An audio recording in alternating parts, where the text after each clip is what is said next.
રામ રામ, જય શ્રી રામ. જો કેવો વરસાદ જોરદાર પડે છે. શાંતિથી ભગવાનને આપણે કહીએ છીએ, ભગવાન કોઈ નુકસાન નહીં કરજો. અને જો વરસાદનું આગાહી છે તો તમે શાંતિથી બધાને પ્રેમ આપજો.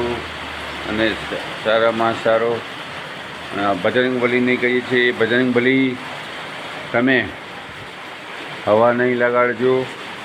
જો વાહ લાગશે તો તકલીફ પડશે, એટલે વાહ નહીં લગાડતા બજરંગબલી.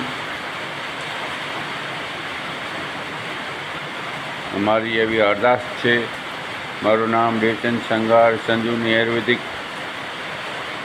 અને કોઈ ભાઈ ગભરાતા નહીં. કોઈનું મોડ હોય, ઠંડુ થતો હોય તો આપણા પાસે આવી જજો. અને કોઈને શરદી કે તાવ આવતો હોય તો પણ આપણા પાસે આવી જજો. ભગવાન કરે તો સારો થઈ જશે. આપણા પાસે શ્રી તુલસી છે અને હલ્દી છે, એટલે ખાંસી જુખામથી ભાઈ જેટલો થાય એટલો રાહત થશે. અને બાકી તો ડૉક્ટર છે જ. મારું નામ દેવચંદ સંઘાર. જય હિન્દ, જય ભારત.